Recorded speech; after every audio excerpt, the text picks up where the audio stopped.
Hello and welcome to Asianet Newsable. In our ongoing series of interviews, we are privileged to have with us today Mr. Atul Temurnikar ji, Chairman of Global School Group, a prominent Singapore-based foundation. Mr. Temurnikar has recently been honored with the prestigious Pravasi Bharatiya Samman Award 2025 by the President of India for his remarkable contribution to school education and the Indian diaspora. Sir, a warm welcome to Asianet Newsable and congratulations on this well-deserved recognition. Thank you so much for having me. Sir, starting being presented with the esteemed award by the President of India must be an extraordinary moment in your life. What significance does this moment hold for you? I think it is an extraordinary moment, as you said. And I would say it is super extraordinary moment for me because we look at the various contributions made by diaspora across the region. I think the fact that the government of India and the MEA is recognizing work which is being done by the diaspora for its own diaspora as well as for other communities. I think it's very commendable. It's highly motivational. And I believe this is going to really motivate more people to do a lot more, not just for Indian diaspora people, but for also their communities. And this is, in a way, it's a very good initiative by the government, started 18 years back. But today, I would say it is also an extremely great moment for us because the work that we have done over the last 22 years is actually providing a big boost to the activities that has been done and to the extreme amount of efforts which have been made by the diaspora in various capacities in their countries. Sir, you have been connected with Nagpur. You are the son of this soil. So, could you elaborate on how this city has shaped your journey? I would also like to know what role has Nagpur played in your success? Nagpur has been extremely instrumental in shaping what I am today. One of the reasons is because I did my entire schooling in Nagpur. I did my, the main grade 1 to grade 12. I did from a state board. I also did my engineering from REC Nagpur.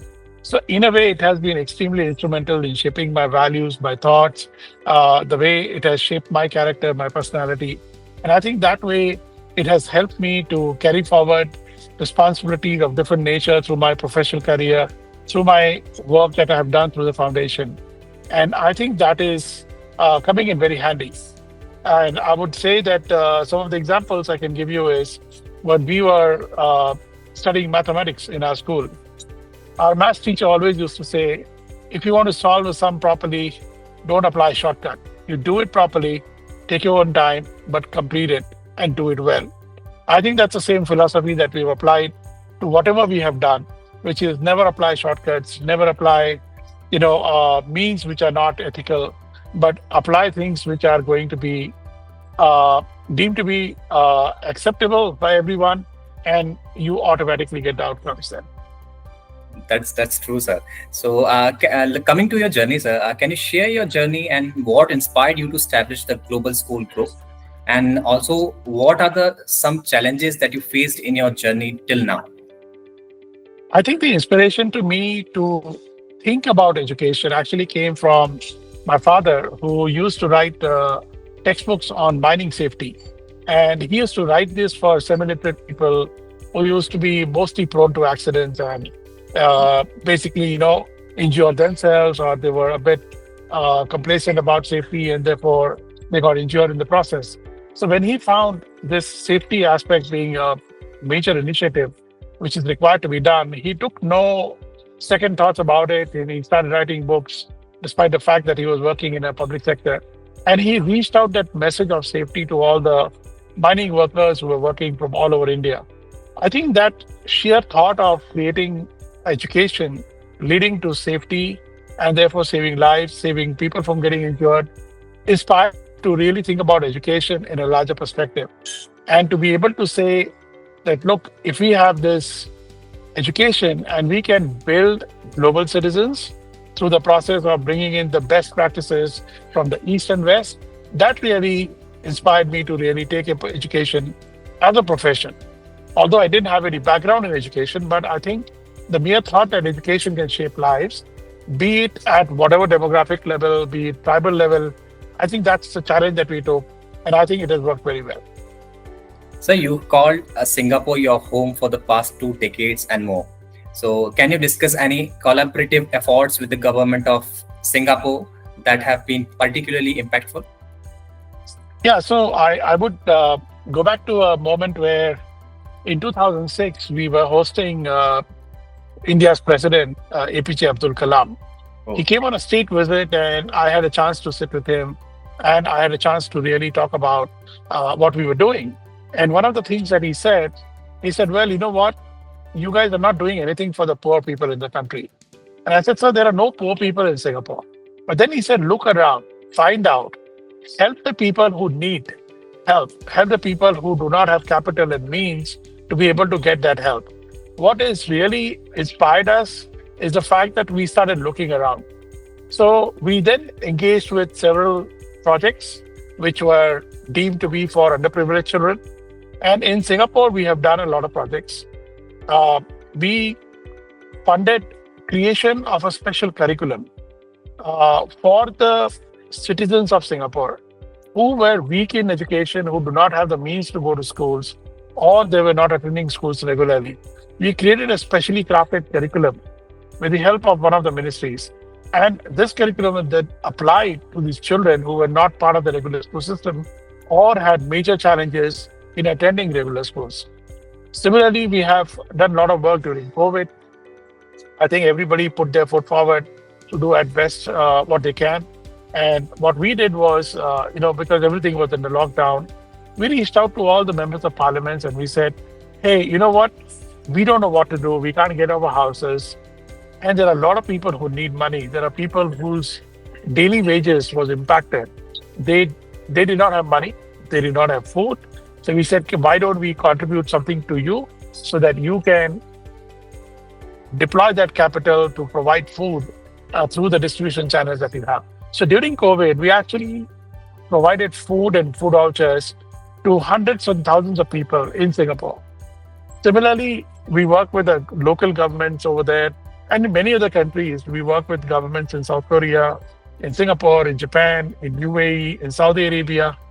Everywhere, our effort is, while we do the mainstream schools, we have a constant ability to be able to provide necessary help that we need for the underprivileged people within those countries. So a lot of effort, and it goes on and on. But we don't treat it as a CSR. We treat it as a mainstream core requirements that we have to provide. And I think the trigger that's set up by Dr. APJ Abdul Kalam was very instrumental, very timely, and it opened our eyes that we can't be looking around to a narrow vision of community. We should be looking at a wider community, especially the underprivileged. And I think that's what we have been doing as a mantra all through the times. So adding a point in my collaborative question, I want to know how GSG partnered with the Government of India and the Ministry of External Affairs. So for Ministry of External Affairs, we've been working with various high commissions and embassies in different countries, in the Southeast Asian countries as well as in the Middle Eastern countries. We do a lot of work with them for the welfare of the people, for benefit of the people. And there are constant initiatives which are launched by the various embassies, and we participate in them. Sometimes we help the embassies to support it and take those initiatives forward. I think the aspect on other ministries, and particularly in Government of India, is very listening oriented. And what we find interesting is that ministries are generally very receptive to new ideas. They're asking us, well, tell us what is new, tell us what we can do, tell us what can be taken up as a research project that we can look at. So an example I'll give you is we've been having some interactions with the Ministry of Education for many years. We do that regularly. And in some of the recent interactions with the minister as well as with the senior executives in the ministry, we were able to sort of give them a direction that as part of Viksit Bharat, if we are looking at various industries, manufacturing, services, and a whole lot of other sectors which are actually coming in, which are going to play a crucial role. But we said, why not look at education as well?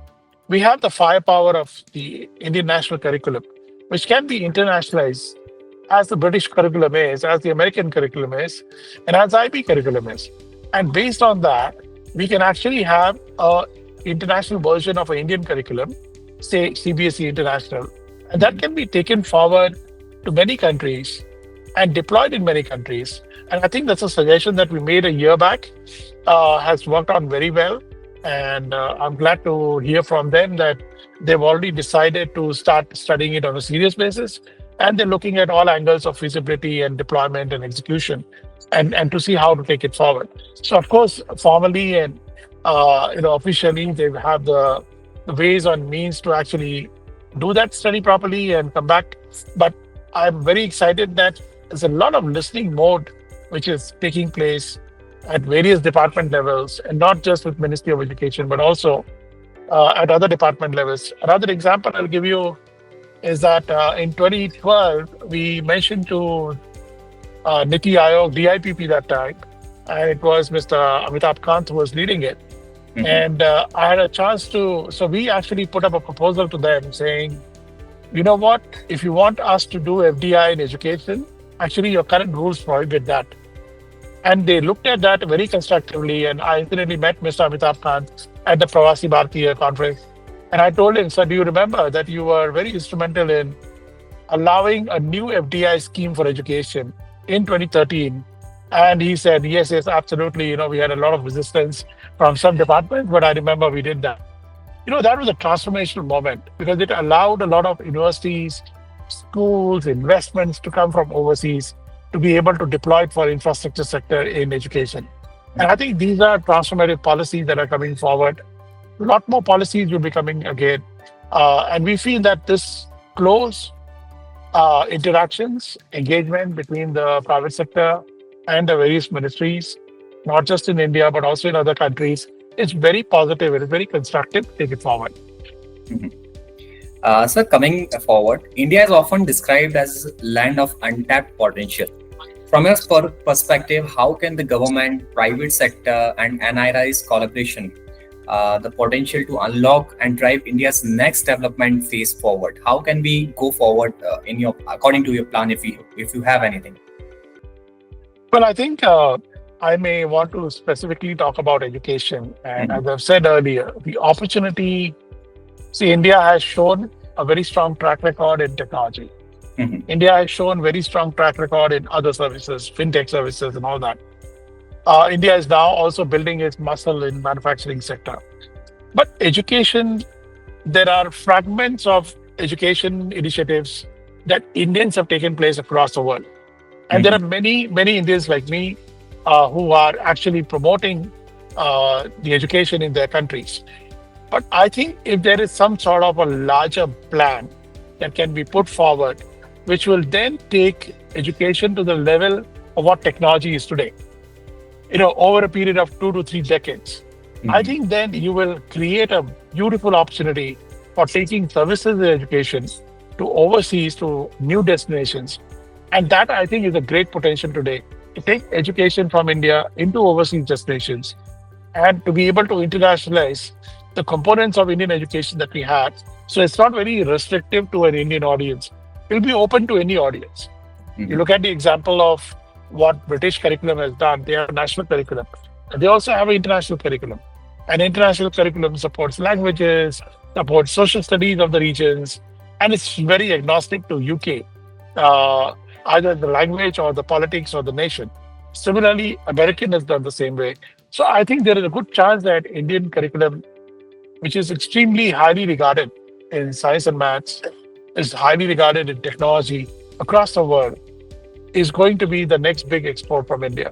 Not just education, education services, education teachers and faculty is all going to be coming from India. And I know already initiatives are coming into place to train Indian teachers, to be able to train them, give them overseas certification so they can get employed outside India. And similarly, teachers who are working overseas are actually now getting opportunities to come back because the pay scales in India has gone up tremendously in the education space. And so therefore you see a lot of reverse brain drain actually taking place in the education. So any advice you want to give to the fellow NRIs aspiring to elevate India's stature on the world stage? I would I would generally say you don't have to do any big step. You start with a small step. Start with something simple. Look at a social cause, which is the pain point with the community. Pick up a pain point. Our idea today is no matter how big it looks like, started from a very small pain point. We wanted high quality schools in something that we can afford and something that we can have larger communities be able to take it. And I think that's the main message I would give, which is take a small idea, take a small pain point, go forward with it, be convicted about, have the conviction that you can drive it forward. And money, capital, fund, people, they all fall in place if you have a great idea. So I think most important is to look for that great idea. And if once you get the great idea, make a small plan for it and just go forward. So, how do you view the role of individuals like yourself in bridging the gap between India and the international communities? Well, I think I would say we have now the experience of what many Western countries provide in education. We understand that, we understand the details, we understand the best practices. So we are here to create those opportunities for individuals who want to either work with us or who want to create new ideas for themselves, is to really create something new, which is the best of East and West, and take those ideas forward in your sphere, in your countries, in your communities. Today I saw people from all walks of life, from Tobago and Trinidad in the West Indies and to Fiji on the right side. I think there were people from all walks of life, and I think it's important that everybody does something in the space of community, in the space of culture. And I think that's one segment where people really need very good ideas, very good brains for execution, and also very good capital that is required very much in this particular sector. So take up whatever you can, start with a small idea. And I think we are here to guide people. They can reach me out. We can give them suggestions on what works, what doesn't work. But it's a great journey to be in education. So my last question, award like this one often serve as milestone in one of your extensive journey. So how would you like to contribute to India's future? Well, I think the award has really motivated me further. I thought I've had a formidable innings of 22 years, but I think I'll probably do another 22 years to make this journey much more meaningful. As far as India is concerned, we are absolutely committed to India to bring forward the international education that Indians need to create global citizens, to give them experiences which are also available to international students in other countries, to give them the same kind of learning journey which is available to students. So without going outside India and studying in very expensive schools and spending very expensive US dollars, I think you can get the same quality of education in India at a fraction of its cost. But most important is your learning journeys that you give to your students is going to be once in a lifetime. So pick your schools properly, pick your teachers properly, and make sure that they have the best education. And I think we are very confident that we are one of them. That's great, sir. So we wish you all the best and looking forward to seeing the continued growth of your contributions. Thank you once again for being here today with Newsable. Thank you so much. Yeah. Pleasure's mine. And to our viewers, stay tuned for more inspiring stories and interviews like this only on Asianet Newsable. Stay tuned.